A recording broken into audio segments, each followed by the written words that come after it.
இந்த 5 முக ருத்ராட்சத்தை தொட்டு உன் வேண்டுதலை நீ பதிவிட்டு இருக்கின்றாய். இன்றிலிருந்து 5வது நாள் உன் வேண்டுதல் நிறைவேறப் போகிறது. இது உன் மீனாட்சி தாயினுடைய சத்திய வாக்கு. போதும், இந்த வாழ்க்கை என்ற சொல் தோன்றிவிட்டது. உன் உடைந்த மனதை நிச்சயம் நான் சரி செய்வேன். அதற்கு எனக்கு சிறிது நேரம் கொடு. நிச்சயம் உன்னையும் உன் பெற்றோரையும் நன்றாக பாதுகாத்து நான் வாழ வைப்பேன்.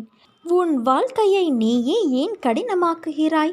உனக்கு முன்னேற வேண்டும் என்ற எண்ணமும் வேகமும் நிறைய இருக்கிறது.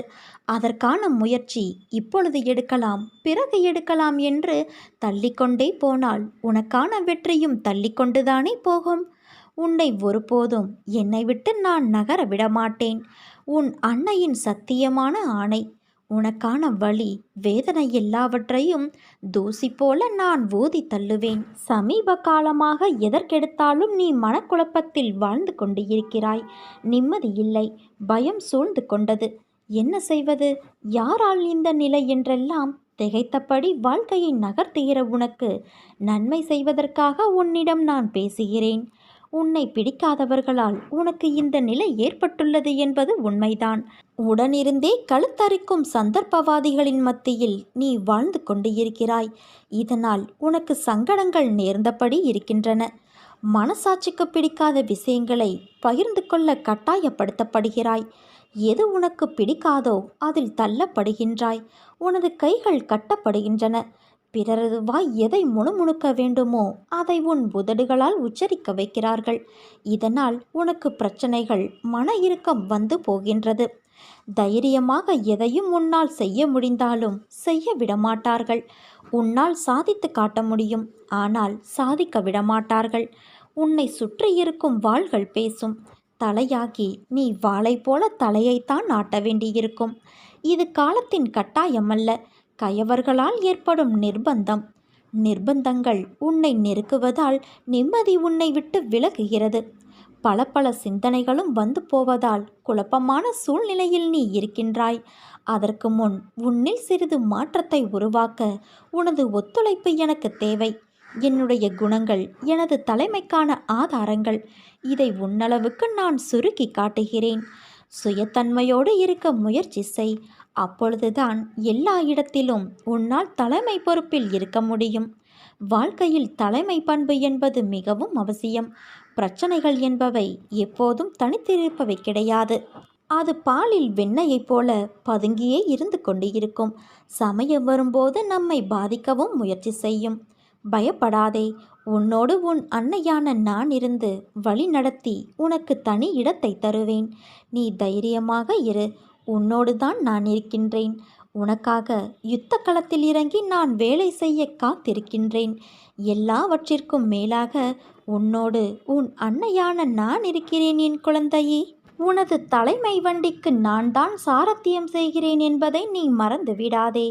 தேவைப்படும்போது ஆலோசனை கூறி சரியான வழியில் உன்னை நான் வழி நடத்துவேன். இவ்வளவு தூரம் சொன்னது உனது வேலைக்காக மட்டும் அல்ல, வாழ்க்கைக்காகவும் தான் என்பதை நீ மறந்துவிடக்கூடாது. நீ கொஞ்சம் பொறுமையாக இரு. நான் எனது அதிசயத்தை நிகழ்த்துவேன். அனைத்தையும் உனக்கு ஜெயமாக்குவேன் என் குழந்தையே. உன் மீனாட்சி தாய் நான் இருக்கும்போது நீ எதற்காக கலங்குகிறாய்? நம்பிக்கையோடு இரு. எதிலும் வெற்றியடைய வேண்டும். பிரச்சனை அனைத்திற்கும் தீர்வு காண வேண்டும். எல்லாம் சுபமாக முடிய வேண்டும் என்ற எண்ணத்தில் இருக்கிற நீ என் திருவாய்மொழியை கவனித்துப்பார். எதையும் கணக்கு போட்டு செய்வதை விட கடவுளிடம் ஒப்படைத்து செயலில் ஈடுபடுவது மிகவும் நல்லது. ஏனென்றால் விழுந்து விழுந்து புரண்டாலும் ஒட்டுகிற மண்தான் ஒட்டும் என்ற பழமொழிக்கு ஏற்ப எவ்வளவு முயற்சித்தாலும் பலன் என்னவோ என்னிடம் மட்டுமே இருக்கிறது. உன் ஒருவனுக்காக நான் தினமும் பாடுபட்டு கொண்டு இருக்கிறேன். உன் துயரங்களை போக்குவதற்கும் உனது கர்ம பலன்களிலிருந்து உன்னை விடுவிக்கவும் இன்றும் நான் உனக்காக பாடுபடுகிறேன். உன் பாரங்கள் அத்தனையும் நான் சுமந்து கொண்டு இருக்கிறேன். விரைவில் அத்தனையும் ஒரு முடிவுக்கு வரப்போகிறது குழந்தையே. உன்னை விட்டு அத்தனையும் விலகப் போகிறது. நீ பொறுமையாக இரு. உன் அம்மா நான் இருக்கிறேன். நீ செல்லுமிடமெல்லாம் நான் இருப்பேன். உன்னுடைய தொழிலில் நீ நஷ்டத்தை பொருட்படுத்தாதே. உனக்கு இதோ நான் உதவுகிறேன். என்னவெல்லாமோ செய்து பார்க்கிறேன். ஆனாலும் எல்லாமே தோல்வியில் முடிகிறது. இந்த தோல்வியின் பிடியிலிருந்து என்னால் மீண்டு வர முடியவில்லை என்று நீ புலம்புகிற புலம்பலை பொறுக்க முடியாமல் இதோ நான் புறப்பட்டு வந்துவிட்டேன். இழந்து போனவற்றை பெறுவதற்கும் வாழ்வில் முன்னேறுவதற்கும் ஒரு ஆலோசனை சொல்லட்டுமா? உன்னை நீ தெரிந்து கொள். உன்னை பொறுத்தவரை இந்த உலகம் ஒரு கோமாளிகளின் கூடாரம். யாருக்காகவும் எதற்காகவும் விட்டு கொடுத்து தோல்வியை மட்டுமே பரிசாக பெறுவதற்காக நீ பிறக்கவில்லை. எல்லாவற்றையுமே ஜெயிக்க பிறந்திருக்கின்றாய். கோடி கோடியாக கருவணுக்கள் உள்ள தாயின் கருமுட்டையை தனக்குரியதாக ஆக்கிக்கொள்ள களமிறங்கிய போது அனைத்தையும் தோற்கடித்து ஜெயித்தது நீ அல்லவா? உணர்வுகளும் உறுப்புகளும் உருவாகாத அந்த காலத்திலேயே கோடி பேர்களை ஜெயித்த நீ இப்போதோ இந்த நிலையிலா ஒரு சிலரிடம் தோற்கப் போகிறாய்? நிச்சயமாக தோற்க மாட்டாய் என்பதை தெரிந்து கொள். நீ கோழை அல்ல, துரத்தும் வறுமையை ஒப்புக்கொள்வதற்கு. நீ பிறவியிலேயே மாவீரன்.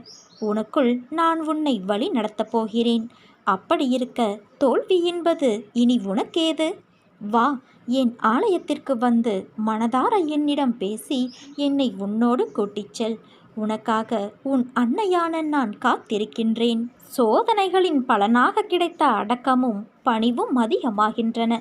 சோதிக்கப்பட்ட மனிதன் பலருடைய மரியாதைக்கும் உரியவனாகிறான். அதனால்தான் நல்லவனை மிக நல்லவனாக்குவதற்கு வேதனைகளையும் சோதனைகளையும் இறைவன் தொடர்ந்து வழங்குகிறான். எத்தனை கஷ்டங்கள் வந்தாலும் இறைவனுக்கு நன்றி சொல்வதை மட்டும் மறக்காதே, நிறுத்தாதே. உன்னை பக்குவப்படுத்துவதற்கே கஷ்டங்கள் வந்துள்ளன. இறைவன் திருவடியை இறுக பற்றிக்கொள். துன்பங்கள் அனைத்தும் பனி போல விலகும். உன்னை கரை சேர்க்கத்தான் நான் இங்கு சில நிகழ்வுகளை நடத்தி கொண்டு இருக்கிறேன். அதை புரிந்து உன் வேலையை நீ சரியாக செய். அலட்சியமாக இருக்காதே குழந்தையே. உன்னிடம் முன்னேற வேண்டும் என்ற எண்ணமாகத்தான் இதுவரை இருக்கிறது. அதை நீ செயலில் செய்யாமல் இருக்கின்றாய். எல்லாம் உன் வசம் வரும் காலத்தை நீ நெருங்கிவிட்டாய். இந்த நேரத்தில் உன் மனதில் வேறு எந்த விதமான அலட்சியமான எண்ணங்களுக்கும் இடம் கொடுக்காதே. உன்னை நான் வாழ்வில் உயர்த்தி நடத்தத்தான் இங்கு உனக்கான நேரத்தை தருவதற்கு போராடுகிறேன். உன் கஷ்டகாலம் முடிந்தது. உனக்கு விடிவு காலம் பிறந்து விட்டது. இது உன் அன்னை மீனாட்சியான என்னுடைய சத்திய வாக்கு. வாழ்வில் போராட்டங்கள் எதற்கு என்று நீ யோசித்து உள்ளாயா? அப்படி நீ யோசிக்கும்போது உன் மனமும் புத்தியும் என்ன சொல்கிறது என்று உணர்ந்துள்ளாயா? அம்மா, என் வாழ்வில் போராட்டங்களை தாண்டி வரவே எனக்கு திக்குமுக்காய் இருக்கிறது. இதில் அந்த போராட்டங்களின் காரணத்தை எப்படி உணர்வது? அதற்கு என் கவனம் எப்படி செல்லும்? கழுத்து வரை பிரச்சனை இருக்கும்போது என்றுதானே நீ கூறுகிறாய்? நீ ஒன்று கேள்விப்பட்டுள்ளாயா குழந்தையே? ஆரம்பம் எதுவோ முடிவும் அங்கேதான் அமைந்து இருக்கும். ஒரு நூலின் ஆரம்பத்தை நீ தொடங்கலாம். ஆனால் முடிவு உன் செயலுக்கான தேவை எவ்வளவு என்று இருக்கிறதோ அந்த அளவு நீளும். அதை நீ யூகிக்க முடியாது. உன் செயல்கள்தான் அதன் அளவை தீர்மானிக்க முடியும். புரியவில்லையா? உன் போராட்டங்களுக்கான தீர்வு உன்னிடத்தில்தான் இருக்கிறது. ஆரம்பித்த உன்னிடத்தில்தானே அதன் முடிவும் இருக்கும். புத்தியும் மனமும் மாயையால் இழுக்கப்படும்போது உன் ஆத்மா வலியை எதிர்கொள்கிறது. அதன் வெளிப்பாடுதான் உன் மனம் கொண்ட இறுக்கம். அந்த ஆத்மா உன் அன்னையால் கவனிக்கப்படுகிறது. அதனால் எதற்கும் நீ அழாதே. முதலில் அது உன்னை சீண்டி பார்க்கும். பிறகு உன்னுள் அதன் ரூபத்தை பதிக்க மேற்கொள்ளும் போதுதான் நீ உணர்வின் மனவழியால் நசுக்கப்படுகிறாய். புத்தியும் மனமும் போராடும் தருணம் மிக துன்பமான வழிதான். ஆனால் அதை உனக்கு தர காரணம் உன் புலன்களை கட்டுப்படுத்தி உன் ஆன்மாவுக்கு விடுதலையளித்து என்னுள் என் பிள்ளையாய் உன்னை சங்கமிக்கத்தான். அந்த நூலின் நுனி முடிவு அளவு உன் அன்னையான என் கையில் சூழ்ந்துள்ளதால் நீ சீக்கிரம் அதிலிருந்து வெளியில் வருவாய். அதனால் நீ எதற்குமே பயப்படாதே, கலங்காதே. உன்னில் நிச்சயம் வெற்றி என்ற தீபத்தை உன் அன்னையான நான் ஏற்றுவேன். நீ எடுக்கும் முடிவுதான் நீ யார் என்பதை தீர்மானிக்கும். அதுவே உன் வாழ்க்கையையும் தீர்மானிக்கும். மனம் திருப்தியே அடையவில்லை என்றால் உன்னால் வெற்றி பெற முடியாது. முதலில் நான் நன்றாக இருக்கிறேன் என்று உனக்குள் நீ சொல்லிக்கொள்.